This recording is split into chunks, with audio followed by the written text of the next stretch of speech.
Pearl Harbor, Havaí. Base naval norte-americana no Oceano Pacífico. No domingo 7 de dezembro de 1941, ao amanhecer, aviões japoneses bombardearam uma esquadra americana ali ancorada. Os japoneses afundaram ou danificaram 18 navios e colocaram mais de 300 aviões americanos fora de ação.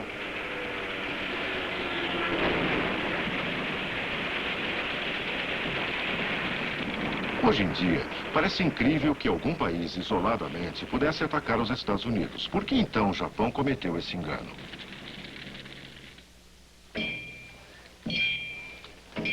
Por muitos séculos, o Japão esteve segregado do resto do mundo e resistiu a todas as tentativas ocidentais de colonizá-lo. O povo acreditava que o seu imperador descendia dos deuses. Por trás do cerimonial da corte estavam os políticos e generais que governavam em nome do imperador. Acreditavam que para sobreviver em um mundo moderno, o Japão deveria igualar-se às poderosas nações industrializadas do Ocidente.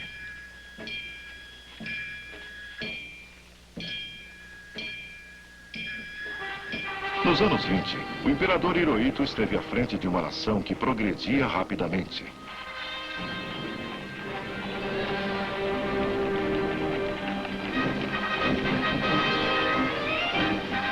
Em geral, o povo japonês achava os políticos corruptos, mas acreditava no patriotismo, honestidade e lealdade dos militares. O exército já havia conquistado terras no exterior e o direito de propriedade da rede ferroviária na Manchúria. A China era dominada há muitos anos por potências ocidentais. Elas construíram bases militares e navais na região do Pacífico para proteger seus interesses. Os Estados Unidos tinham uma base em Pearl Harbor, no Havaí, e a Inglaterra tinha bases em Hong Kong e Singapura. Por que o Japão não poderia fazer o mesmo? Em 1922, o Japão assinou um tratado que autorizava a marinha japonesa a construir apenas 3 navios de guerra para cada 5 navios britânicos e 5 americanos. Os almirantes japoneses consideraram esse tratado injusto para o Japão. A crise mundial dos anos 30 atingiu duramente o Japão. Os mercados ocidentais se fecharam para os produtos japoneses. O Japão precisava exportar para pagar suas importações. A população crescia rapidamente e o povo começava a temer a fome.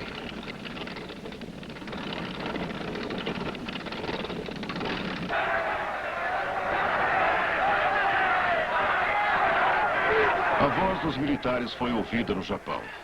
Nós somos como uma grande multidão, disseram, amontoada num quarto pequeno e estreito.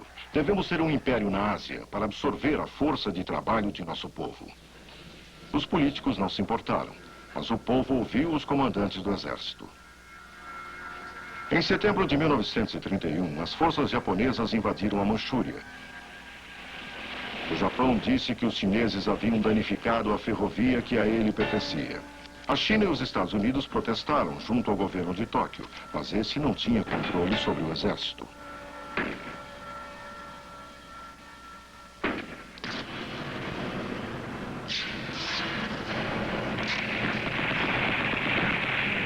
Os americanos queriam a China aberta para o comércio com todas as nações. Os japoneses queriam as portas da China fechadas ao mundo, exceto ao Japão. Isso iria provocar mais cedo ou mais tarde um conflito com o Ocidente.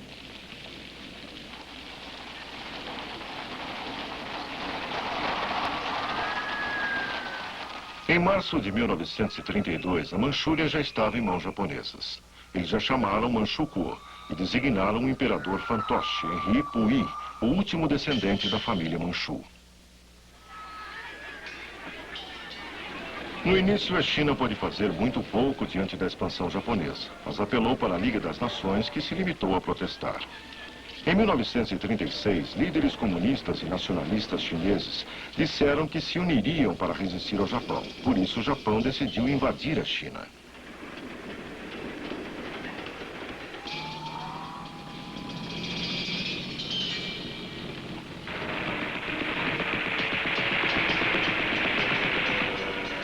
Em julho de 1937, começou a Guerra Nipo-Chinesa, que durou 8 anos. Os invasores bombardearam o porto de Xangai e aterrorizaram os chineses.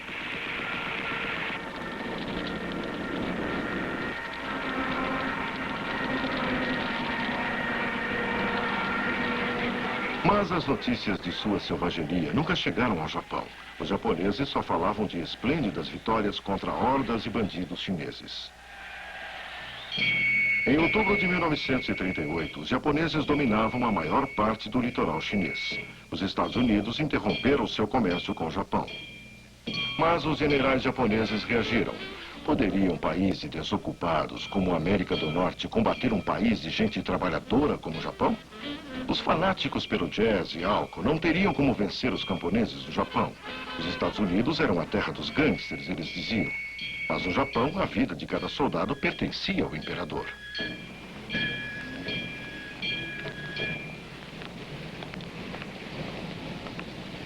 Por outro lado, os ditadores nazifascistas eram muito admirados no Japão, bem como seus sucessos no início da Segunda Guerra Mundial. Em junho de 1940, o Japão lançou uma grande campanha pró-prosperidade da Ásia Oriental. Pretendia, assim, conquistar todo o sudeste da Ásia e obter pela força os materiais bélicos de que precisasse.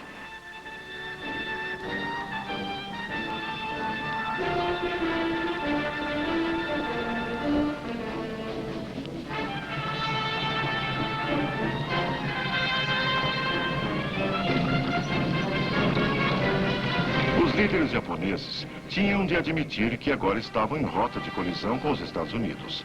Se a guerra chegasse, os dois países deveriam lutar em alto mar. Se a esquadra americana fosse destruída, não poderia ser recuperada em menos de um ano. Nesse tempo, os japoneses poderiam ocupar todo o sudeste da Ásia. Então, os Estados Unidos teriam que pensar duas vezes antes de atacar essa vasta região. Esse era o plano.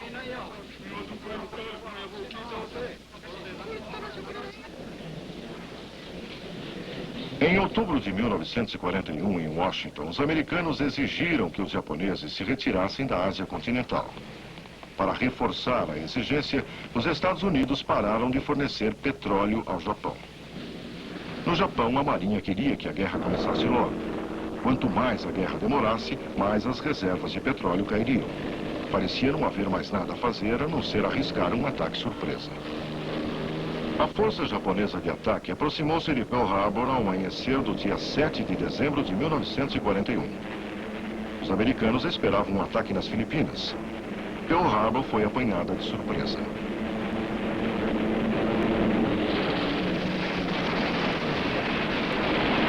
No entanto, o ataque causou menos estragos do que pretendia.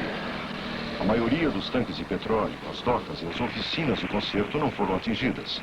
Por sorte, a força-base americana estava em manobras no oceano. Se os Estados Unidos tivessem perdido seus porta-aviões, a grande jogada do Japão teria dado certo. Eu peço ao Congresso que, diante do covarde e não provocado ataque do Japão no domingo, dia 7 de dezembro de 1941, declare um estado de guerra entre os Estados Unidos e o Império Japonês.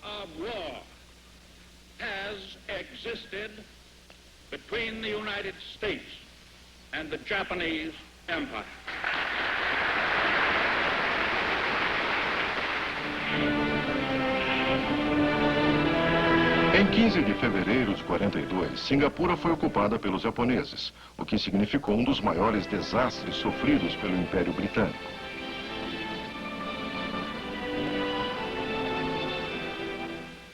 O comandante japonês Yashimoto obteve a rendição de mais de 130 mil soldados do Império Britânico.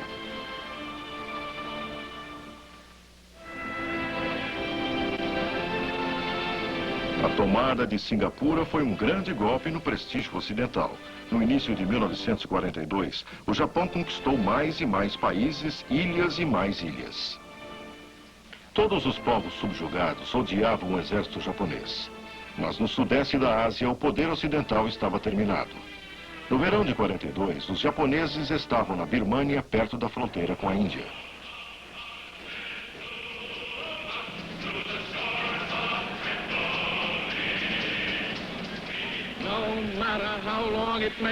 Não importa quanto tempo levaremos para superar esta premeditada invasão.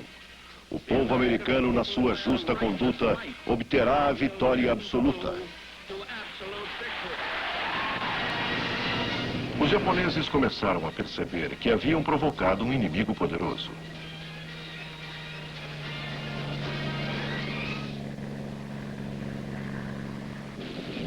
Em junho de 1942, a esquadra imperial japonesa dirigiu-se à base naval americana da ilha de Midway, mas a esquadra americana estava de prontidão. Na Batalha de Midway, os americanos derrubaram 300 aviões japoneses.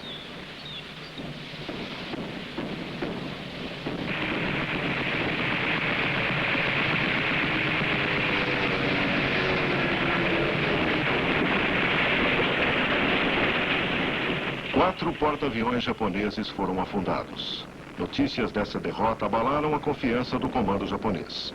No Japão, o povo nunca foi informado desse fato.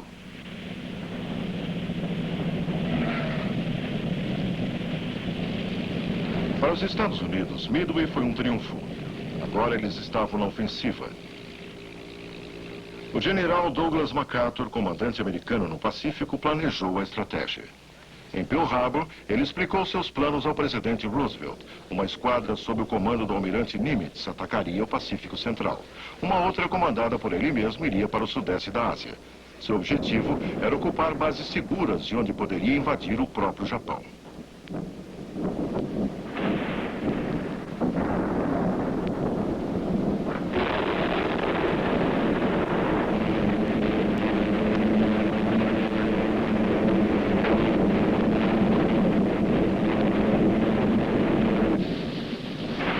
Em uma série de investidas de ilha em ilha, os americanos forçaram os japoneses a recuar.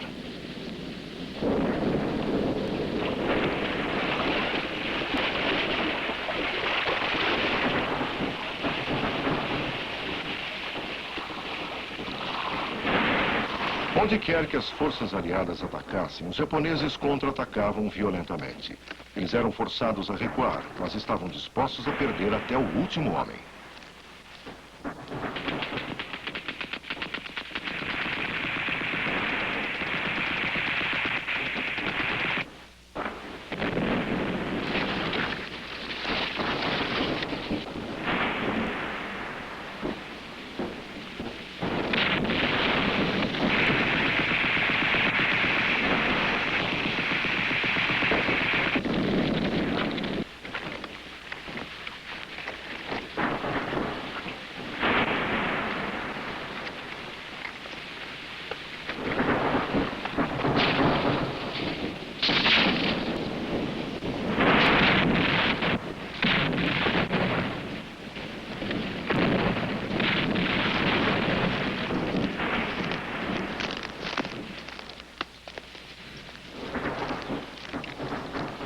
As perdas de ambas as partes eram enormes.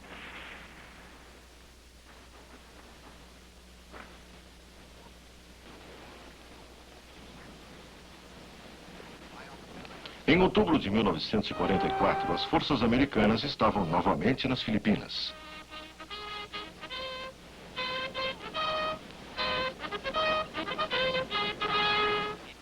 Também na Birmânia, os japoneses perderam espaço para os ingleses, americanos e tropas da comunidade britânica.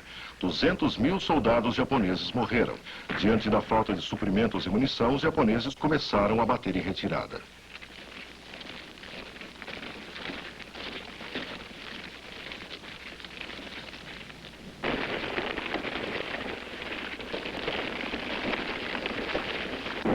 Saipan estava no raio de ação de Tóquio, a capital japonesa. No início, os americanos bombardearam as fábricas de aviões, mas em março de 1945 começaram a despejar muitas bombas incendiárias sobre as cidades japonesas, feitas de madeira.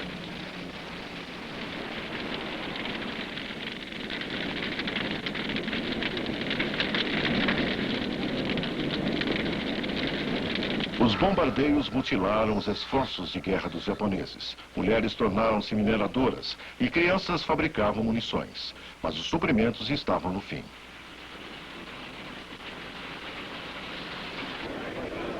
O povo japonês comprovou o que seus líderes não queriam admitir. A derrota estava próxima, mas preparou-se para defender seus lares.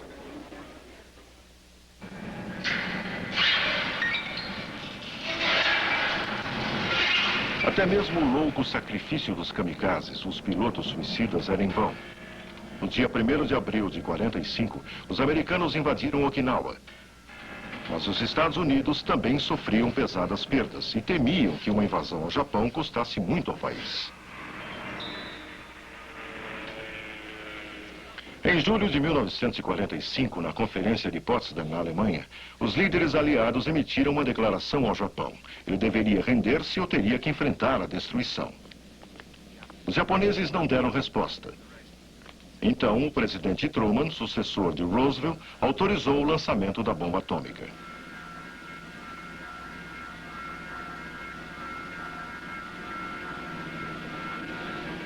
Ao amanhecer do dia 6 de agosto de 1945, o Enola Gay, um bombardeiro americano, levantou voo. Destino, Hiroshima, sul do Japão. No reservatório de bombas, uma única bomba. O gigantesco poder de destruição da bomba era até então desconhecido pela humanidade.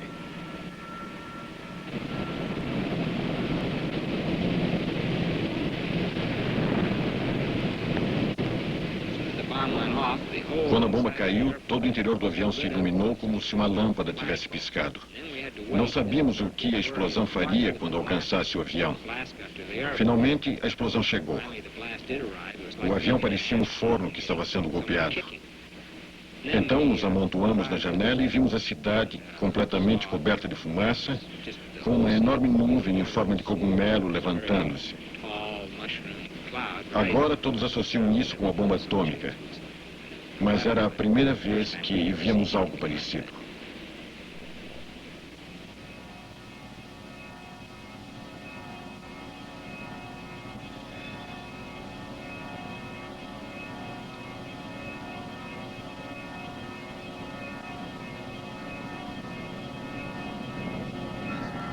Esta única bomba matou, feriu ou transformou em cinzas 200 mil pessoas.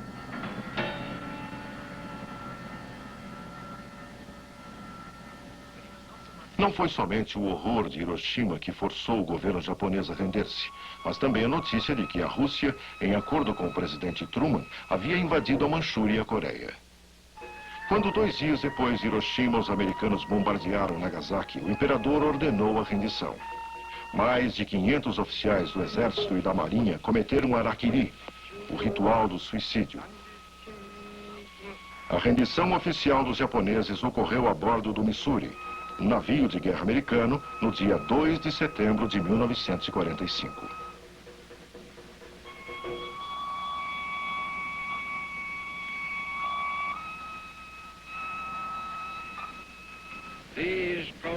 Esta questão está encerrada.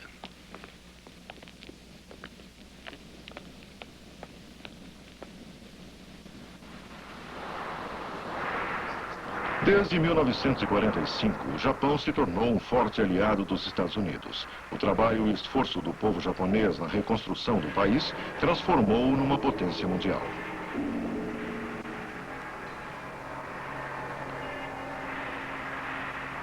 Desde a guerra, novas gerações de japoneses encaram novos problemas. Para a maioria, no entanto, a antiga luta por um império japonês faz parte do passado.